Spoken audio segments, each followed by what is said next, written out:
bagamba naye bannanga ab'opposition lwaki olutula lw'enkya temulwefena mululeke abantu bano batule bo nga bo bayise etteeka lye baagala okuyisa wakiri nga temuliiyo era bannayuganda bano tubawuliriza era ekyo kyesigama bambi ku kunyigirizibwa ku bayiseemu babagamba naye maybe kati kino kyekinakola abantu ne balowooza n'okulowooza nti abaka opposition bwe mutabeere mu Palament tebajja kusobola kuyisa tteeka ate ng'ekyo si kituufu kubanga balina ennamba ne bajja okukozesa tutuddemu nga joint opposition caucus ne tuteesa ku nsonga eno era tukkaanyiza nti olunaku lw'enkya tubeere mu Palament lwaki eyo space yaffe tulina okugikozesa amaloboozi gaffe kagabe matono gatya gayimuke ku nsonga zino bannayuganda bakimanyi nti ennamba ze tulina teziwera nga opposition naye batusuubira obutasirika bagamba bannaye mwogere amaloboozi gammwe gafeeyo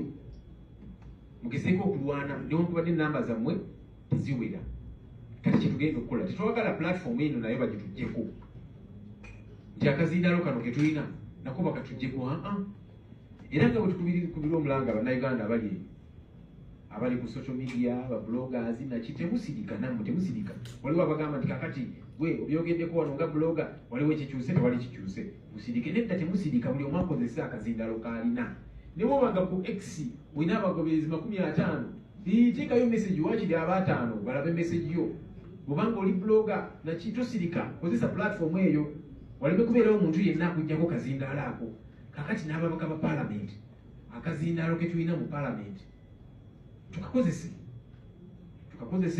amaloboozi gafeeyo nga twogera ku nsonga zino nti kijja natuyamba enkya bwe tunaagamba nti kakati tugenda mu kooti ku nsonga zino kubanga bamenye buli tteeka ate nga kooti yali esazeewo ogenda otya mu kooti ng'ate tewabaddeyo kooti ejja kubuuza naye kwazewa n'okuloopa byoza okuloopako nga tewaliiyo otandikirawa so yes bannayuganda tubawuliriza ensonga n'okwemulugunya kwe balina naye tugamba nga bwe tugamba buli alina akazindaalo eyo kakozesa ku social media wa tokasuula sigala ng'okakozesa n'ababaka bano twagala bakozesa akazindaalo ako okwogera kyotulaba abantu bagenda ne banyiiga nga ababaka abamu basirika mpaka nasirika wiiki emu omwezi omwaka nga tayogera yesu bakimanyi nti byanayogera byanateesa oba oli awo biyinza obutayita naye bakusuubira okwogera kakati tugenda kukozesa obuzindaalo obwo bwe tulina ng'ababaka twogere ku nsonga zino tukole ekisoboka kyonna newankubadde ennamba ntono naye eddoboozi ery'omwanguka liveeyo ku nsonga zino.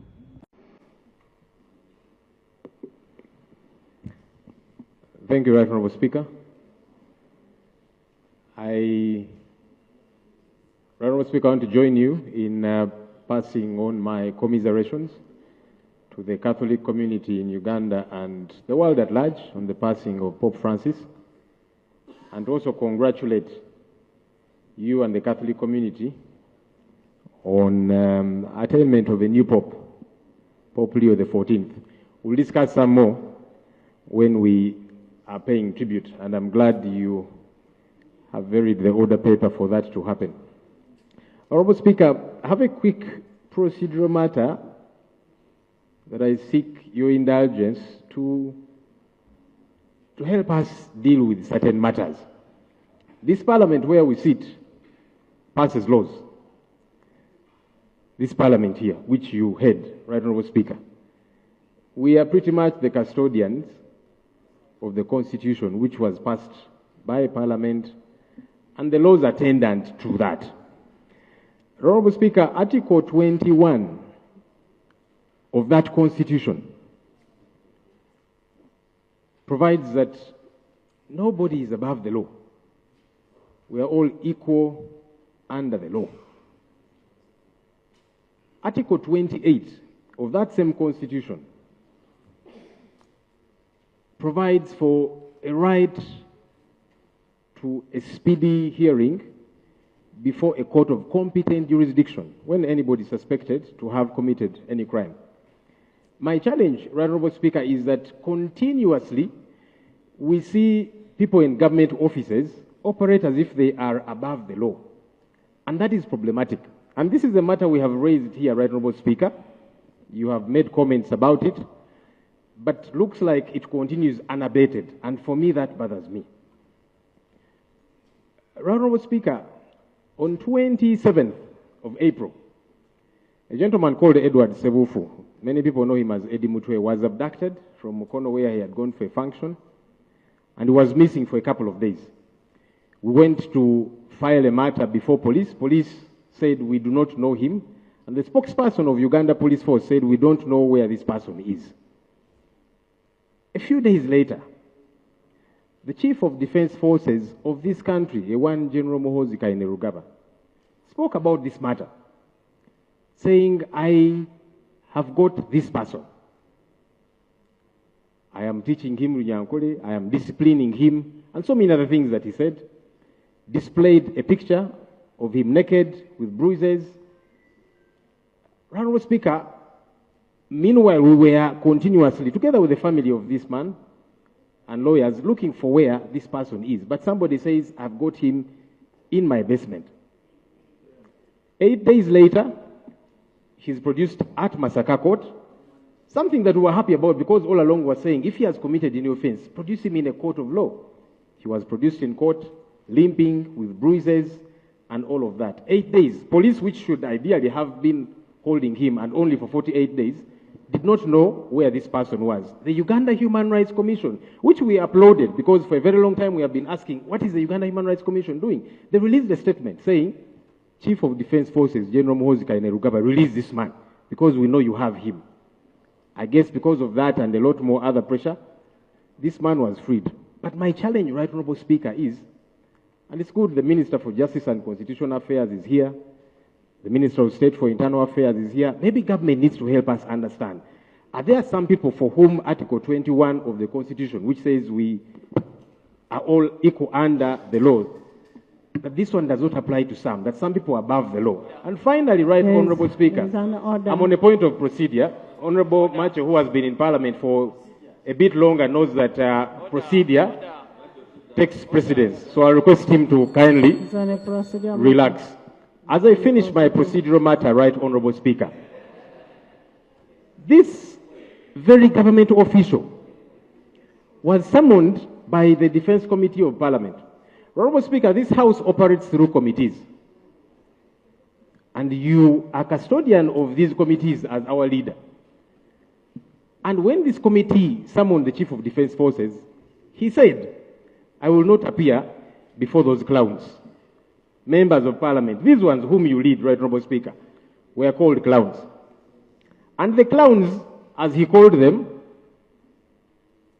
decided to leave the man alone out of fear. Because I had expected that that would be a very serious issue, which the committee would raise even before yourself. Because I don't know, Right Honorable Speaker, if you lead clowns, and I don't know what that would make you if you are the leader of clowns. Honorable Speaker, we want to know, are there people who are above the law? Why does the government official, who is paid from the consolidated fund, continue to operate as if for him, he is above the law and it is okay? It is not okay. And I would like to beseech you, Right Honorable Speaker, as our leader, that you take this matter up. It should not be okay. Thank you. Nope. Much you need a clarification? Yes, Madam Speaker. Yes. Madam Speaker, I first want the leader of opposition in Uganda to sit and settle when Macho is talking. Madam Speaker, the law has given good submission saying that there are people in this country who seems to be above the law. Madam Speaker, he makes me bring up a point of clarification whether he's talking the talk, because as I speak now, the leader of his political party, I want to know whether he's above the law by him giving statements that are discriminatory to an extent that inciting public against his fellow MPs, like Honorable Ssenyonyi against Honorable Mpuga. You know, when things happen in NRF, okay, so I'm seeking clarification whether his leader of his party is above the law that he gives his... Honorable members, these are serious matters. Look, sit. No. These are serious matters. Let's not bring politics into this. I'm glad, Right Honourable Speaker, you've ruled that he is being irrelevant by bringing politics to Honourable the critical members, issue I raised. Thank you. Lob, one, I don't lead clowns. And nobody has ever told me that I lead clowns. This house is for honourable members of parliament. Two,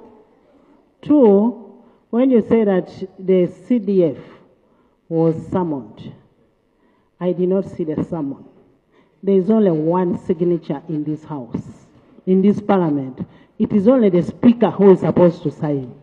I don't see how a chairperson of a committee can start summoning anybody, leave alone CDF, anybody. There should be a process of an invitation. Listen, honourable members, much I will throw you out. Honourable members, there must be a procedure of inviting witnesses. But let's not deviate from the real issue. The real issue is the principle of fair hearing. The presumption of innocence. Over to Honorable Mao. The human rights issue.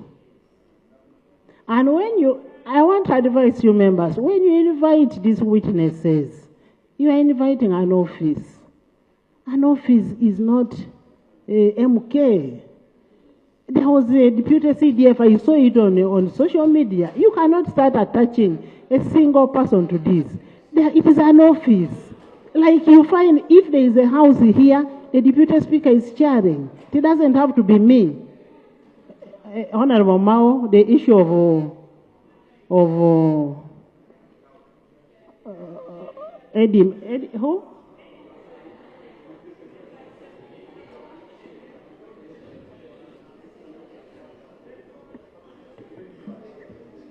Madam Speaker, we are over 45 million Ugandans, and every day there are many infractions against the law. People are being killed, people are being robbed. It doesn't mean those who break the law are above the law. Thank you very much. Thank you, honourable members. Honourable members, the court process is ongoing. The court process is ongoing. What we require to do is to make sure that we expedite the process. You sit, members, sit. Honourable members, I did not introduce Father Frederick to Singwire, the Parliament co-chaplain. Father, you're welcome. Thank you. Thank you so much for coming. Yes. Right Honourable Speaker, I want to appreciate the Minister for Justice and Constitutional Affairs for stating it very unequivocally that no one is above the law. And I want to appreciate him because he released a statement in regard to this particular matter, condemning the abduction and the torture of this person called Edward Sebufu. Away though from the letter, which I do appreciate he wrote. I don't know whether he wrote it because of the opposition politician he has been for a long time, but as a government official, we would want to know, is action going to be taken against this errant government official that broke the law? Because when a minister writes a statement saying a minister for Justice and Constitutional Affairs writes a statement saying government official X, CDF, here you are breaking the law. You cannot abduct people and torture them in your basement. Release them. That's a government minister writing that. Away from the fact that that is good and it excited us, what action gets to be taken against this errant government official? Or is he above the law? And that's the question that I was asking. We have now recognized he was operating outside the law. Thank you. What then gets to be done? Is anything going to happen to him? And I'm glad even the Prime Minister has walked in. Maybe Honorable Mao might not have an answer. But maybe he should as a minister.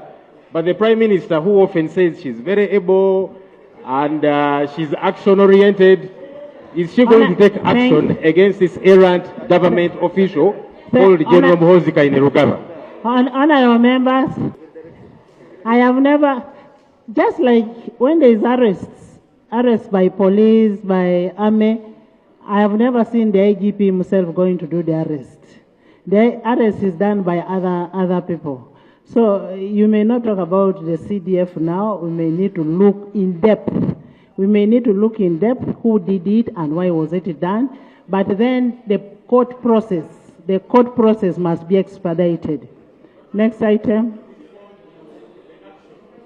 Very much, Madam Speaker.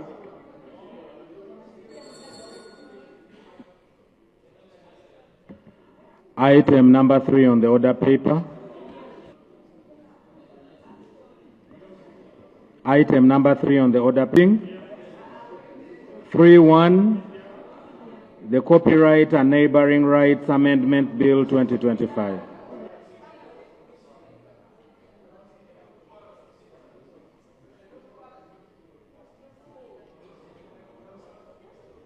Thank you, honorable members. We will be for long, and I want to congratulate Honorable Kiaga, who introduced this bill. Now it was taken over by government. I now want to call the Minister of Justice and Constitutional Affairs to table the bill. I am raising the Honorable David Mohoz, former CDF, and usually is the one who comes here because the Honorable Tafire doesn't come. He came and told Parliament that when soldiers and policemen are arresting people, they must identify themselves. General Mohoz Kainerugaba, he said, I disagree with that minister.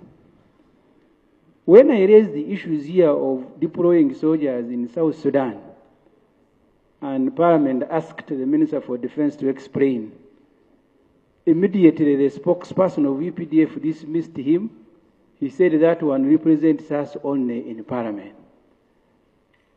General Erweru there, he was called a buffoon by the CDF. One by one. What is the procedural matter? I am raising it if you allow me background. One by one, whether ministers, whether UPDF soldiers, whether committees of Parliament are becoming victims of CDF. So the procedural issue I am raising, Madam Speaker, whether you should not get government at the highest level to tell us, because recently he said, you opposition, you are going to beat you during elections. For us, we are Tutsi. These are serious matters that, Madam Speaker, everybody, every sane person must be concerned with. They are not matters that can just be ruled and we continue. I mean, I don't know, Erweru is about to run away. I don't know whether David Moore sits in his office comfortably. The Minister of Defense the other day was here. So we are all have become victims of this one man called Mohoz Kainerugaba. This Parliament must find a solution. At least for me, I'm not a victim. Because honorable members, what we need to look at, where does that information come from? On social media, anybody can post anything, anytime. Next item. Honorable members, you're going to drag, this order paper is long. I'm going to give you after he has laid it. On him, eh? Okay. Here some. Thank you, Right Honorable Speaker. Is alternative justice. Is the alternative justice. You just hear from him.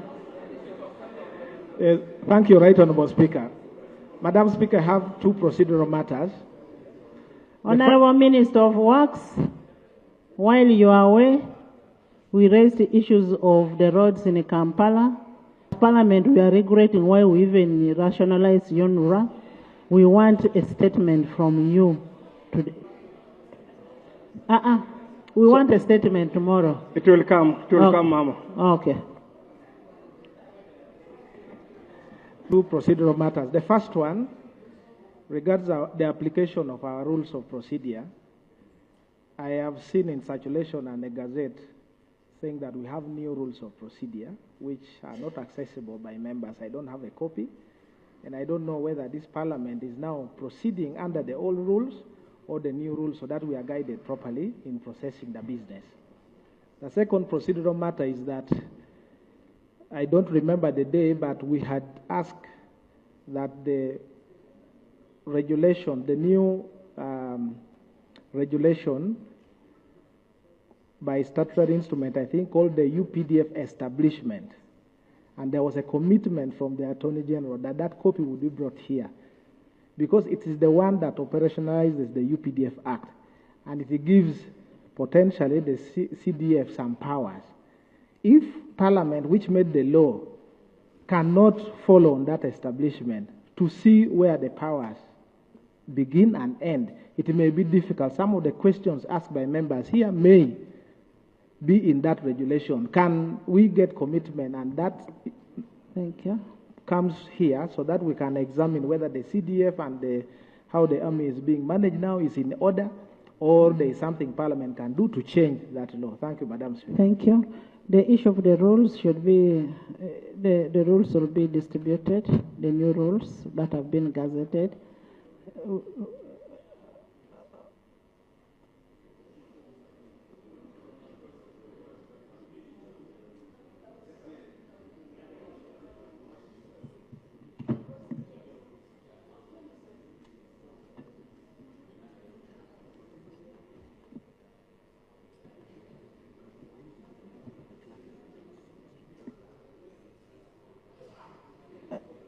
The new rules, that's what we are using now.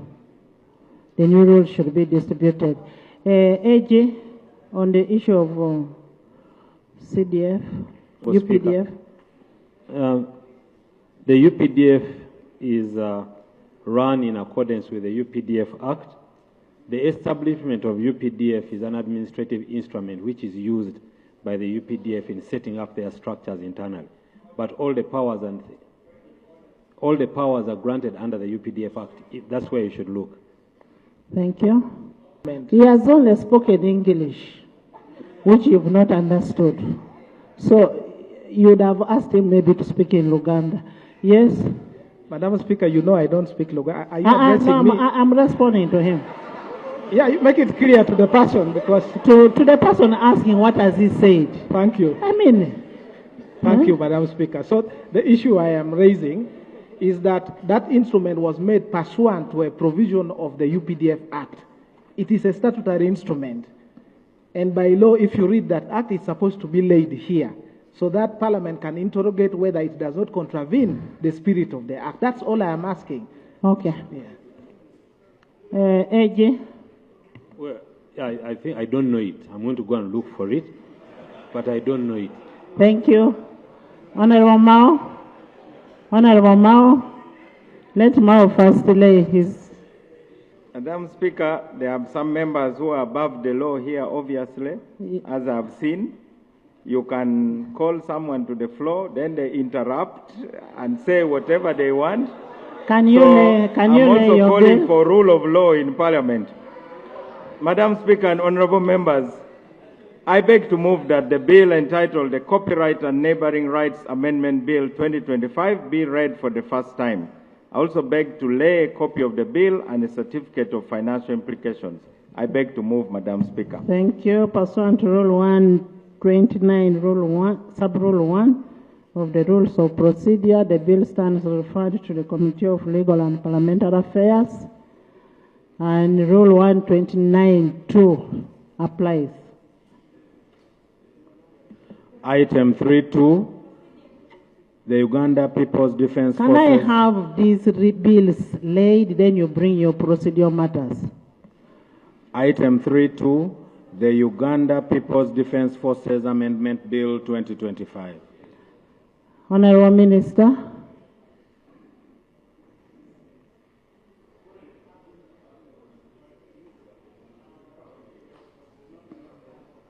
The Minister is there. Honorable members, the Minister of Defense and Veteran Affairs will lay the bill, and the bill is Uganda People's Defense Forces Amendment Bill 2025, and this bill is in compliance with the court ruling of the Kabaziguruka case. Yes?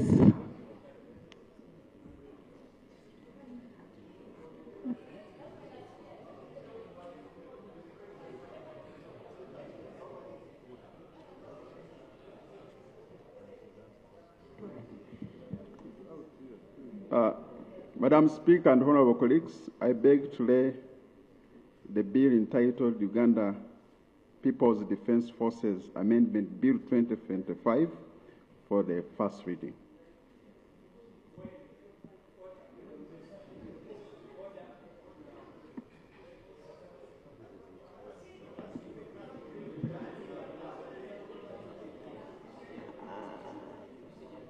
Honorable Minister. Wait, let.